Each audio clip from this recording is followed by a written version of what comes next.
जय माता दी। आप सभी का एक बार फिर से स्वागत है हमारे चैनल बीवी टूल्स में। आज सुनेंगे नवरात्र के 8वें दिन की कथा, यानी माँ दुर्गा के 8वें स्वरूप माँ महागौरी की कथा। नवरात्र की अष्टमी तिथि पर माँ दुर्गा के 8वें स्वरूप माँ महागौरी की पूजा होती है।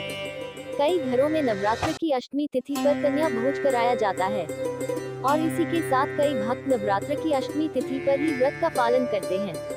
यदि किसी के विवाह में विलंब हो रहा है तो वो माता महागौरी की पूजा आराधना करें, उसकी समस्या तुरंत दूर हो जाएगी। जिसकी कुंडली में विवाह से संबंधित परेशानियां हो, उन्हें माता महागौरी की उपासना अवश्य करनी चाहिए। माता महागौरी की उपासना से जीवन साथी और शीघ्र विवाह संपन्न होने के योग बनते हैं।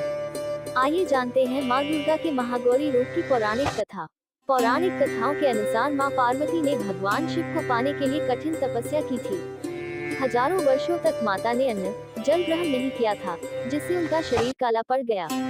माता की तपस्या से प्रसन्न होकर भगवान भोलेनाथ ने उन्हें पत्नी के रूप में स्वीकार किया और गंगाजल उन पर डालकर उनको अत्यंत कांतिमान बना दिया। इस वजह से पार्वती के स्वरूप को महागौरी कहा जाता है।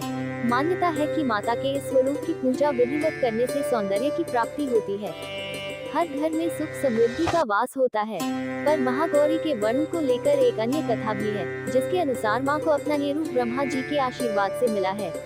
कालरात्रि के रूप में सभी राक्षसों का वध करने के बाद भोलेनाथ ने देवी पार्वती को काली कहकर चिढ़ाया।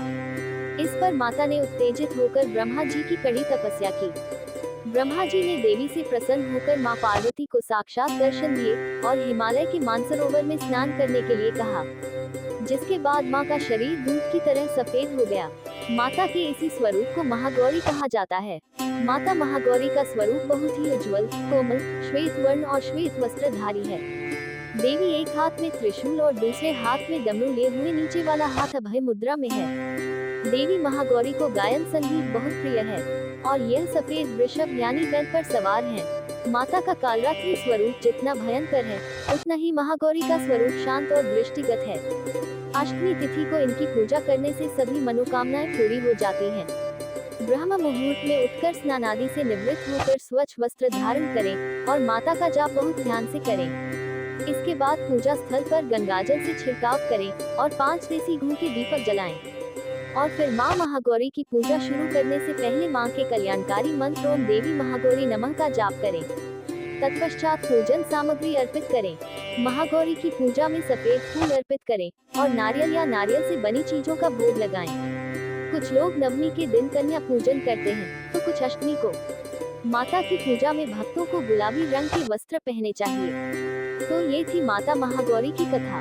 आपको ये कथा कैसी लगी कमेंट करके जरूर बताएं और साथ ही मेरे चैनल बीवी टूल्स को सब्सक्राइब करना ना भूलें।